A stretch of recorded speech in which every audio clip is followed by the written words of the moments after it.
नमस्कार विद्यार्थी मित्रांनो, आजच्या व्हिडिओमध्ये आपण बघणार आहोत टेन्स. तर इंग्रजीमध्ये there are 3 tense. First one is a present tense, त्यानंतर second one is a past tense and third one is a future tense. तर या प्रत्येक काळाचे 4 उपप्रकार पडतात, सब टाइप्स. प्रेझेंट टेन्सचे 4, पास्ट टेन्सचे 4 आणि फ्युचर टेन्सचे 4. चला तर बघूया प्रत्येक काळातील 4 उपप्रकार आपण बघूया. तर प्रेझेंट टेन्स मधला पहिला जो उपप्रकार आहे तो आहे सिंपल प्रेझेंट टेन्स. तर सिंपल प्रेझेंट टेन्स जे आहे, तर सिंपल प्रेझेंट टेन्सचा फॉर्म्युला आहे S plus V1 plus O. Subject वर्बचं पहिलं रूप आणि ऑब्जेक्ट. उदाहरणार्थ, ही डज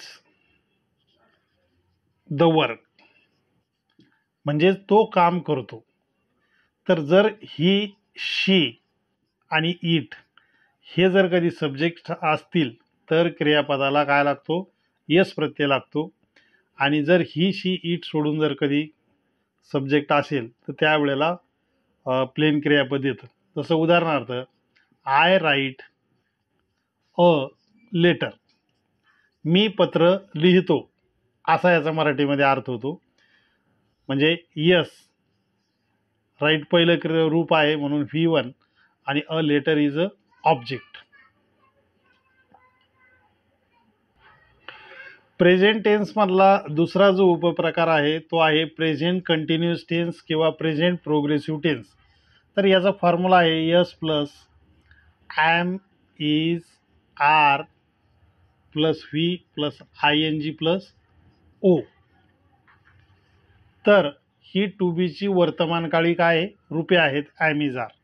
तर आपण वाक्य लिहूया, he is writing a letter, म्हणजेच याचा अर्थ होतो तो पत्र लिहित आहे. दे आर प्लेइंग क्रिकेट, ते क्रिकेट खेळत आहेत. I am going to Delhi, मी दिल्लीला जात आहे. या ठिकाणी क्रिया ही घडत असते या काळामध्ये, म्हणजे ॲक्शन जी आहे तर ती चालू असते. प्रेझेंट टेन्स मधला तिसरा जो काही उपप्रकार आहे तो आहे प्रेझेंट परफेक्ट टेन्स, म्हणजे ज्याला पूर्ण वर्तमान काळ असं आपण म्हणतो. याचं सूत्र आहे S plus has have plus V3 plus object. V3 म्हणजेच याला आपण वर्ब पार्ट पार्टिसिपल असं सुद्धा म्हणतो, म्हणजेच क्रियापदाचं कितवं रूप आहे? तिसरं रूप आहे. तर I have done homework, I have done homework म्हणजेच मी होमवर्क गृहपाठ केलेला आहे. किंवा she has completed her homework, म्हणजे तिने तिचा जो गृहपाठ आहे तो पूर्ण केलेला आहे. तर आपण जी सुरू केलेली क्रिया आहे तर ती क्रिया पूर्ण झाल्याचं नमूद करण्यासाठी, मेन्शन करण्यासाठी हा काळ वापरला जातो. तर चौथा प्रकार आहे प्रेझेंट परफेक्ट कंटिन्युअस टेन्स, म्हणजे चालू पूर्ण वर्तमान काळ. तर याचं सूत्र आहे S plus has have plus been plus VING plus O. तर वाक्य बनवूया, I have been doing homework, म्हणजे मी गृहपाठ करत आलेलो आहे. तर I have been doing homework मी गृहपाठ करत आलेलो आहे, तर आपण एखादी जी क्रिया सुरू केलेली आहे तर ती क्रिया याच्या पाठीमागून सुरू आहे, आपण ती पहिले सुद्धा केलेली आहे, म्हणजेच करत आलेलो आहे.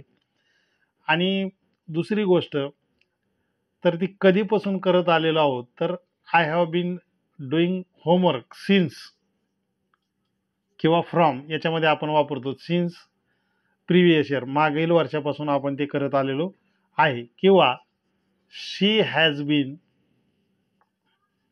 रायटिंग अ लेटर, ती पत्र लिहित आलेली आहे.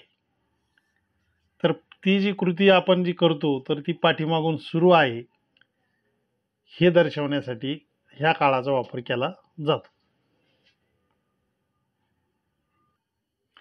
पास्ट टेन्स, पास्ट टेन्सचे सुद्धा 4 प्रकार पडतात. तर त्यामधला पहिला टेन्स आहे सिंपल पास्ट टेन्स, म्हणजे साधा भूतकाळ. तर याचं सूत्र आहे S plus V2 plus O, म्हणजे सब्जेक्ट, व्हर्बचे दुसरे रूप आणि ऑब्जेक्ट. तर आय रोट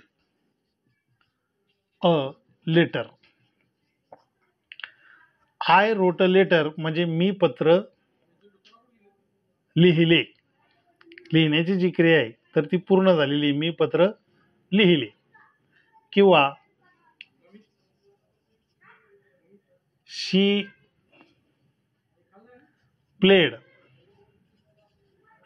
क्रिकेट, ती क्रिकेट खेळली.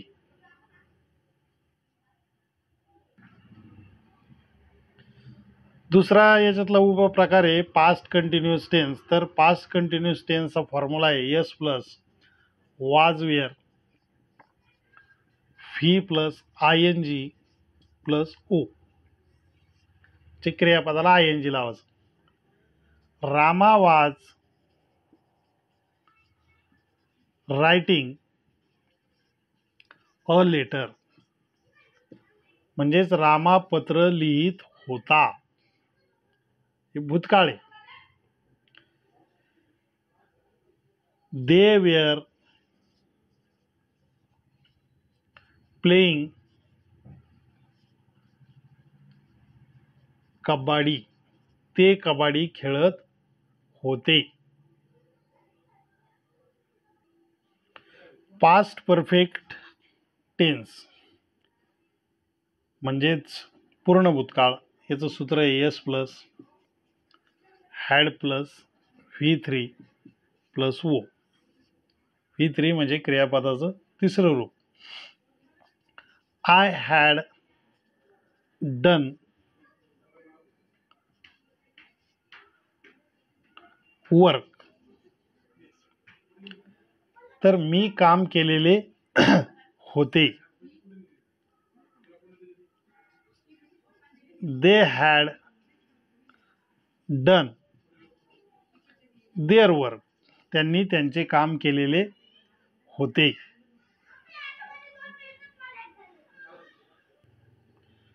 शेवटचा प्रकार आहे पास्ट टेन्स मधला पास्ट परफेक्ट कंटिन्युअस टेन्स. याचा फॉर्म्युला आहे S plus had plus been plus VING plus O. तर वाक्य बनवूया आपण याचं. Eknath had been writing a novel, म्हणजेच एकनाथ हा कादंबरी लिहत आलेला होता. किंवा you had been doing homework, you had been doing homework म्हणजे तू गृहपाठ करत आलेला होता.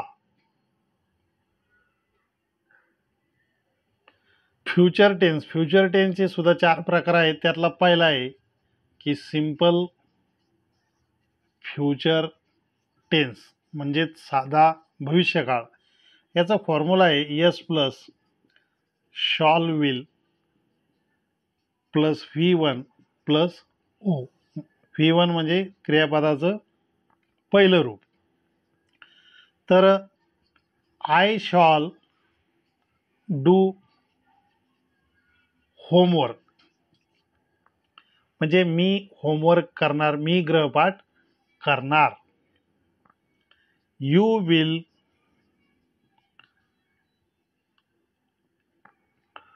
डू होमवर्क म्हणजे याचा अर्थ काय होतो, तू होमवर्क म्हणजे तू गृहपाठ करणार. किंवा I shall write a letter, मी पत्र लिहिणार.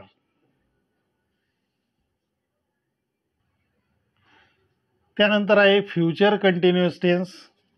तर चालू भविष्यकाळ याचं सूत्र आहे S plus shall will plus be plus V ING plus ओ.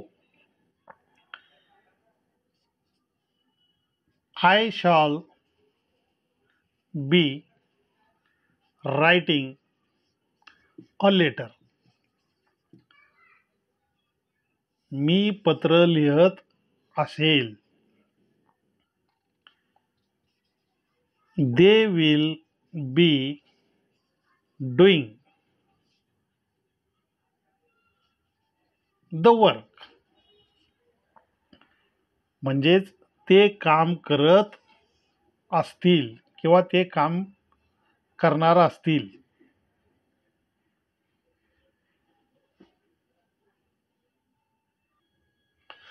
त्यानंतर आहे फ्युचर परफेक्ट टेन्स. याचा फॉर्म्युला आहे S plus shall will plus have plus V3 plus O.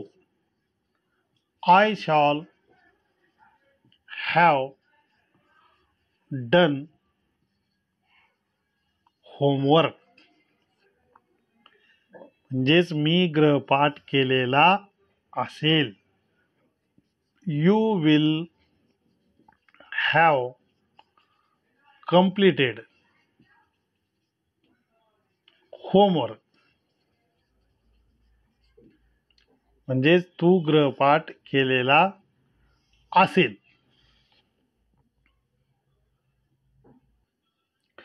तर फ्युचर परफेक्ट कंटिन्युअस टेन्स, तर याचं फॉर्म्युला आहे S plus shall will have plus been plus ING plus O. तर या सूत्राप्रमाणे आपल्याला वाक्य बनवायचं आहे. I shall have been playing kabaddi. I shall have been playing kabaddi म्हणजे मी कबड्डी खेळत आलेलो असेल. किंवा you will have been doing homework म्हणजे तू गृहपाठ करत आलेला असेल. तर अशा पद्धतीने मित्रांनो आपण हे काळाचे 3 काळांचे प्रत्येकाचे 4-4 प्रकार बघितले. फॉर्म्युला दिलेला आहे. त्यानंतर क्रियापदाचा वापर आपण केलेला आहे. तर असे प्रॅक्टिससाठी तुम्ही दररोज 10 वाक्य जर नवनवीन क्रियापद घेऊन जर बनवले तर चांगल्या पद्धतीनं टेन्सची आपली प्रॅक्टिस होऊ शकते. थँक्यू.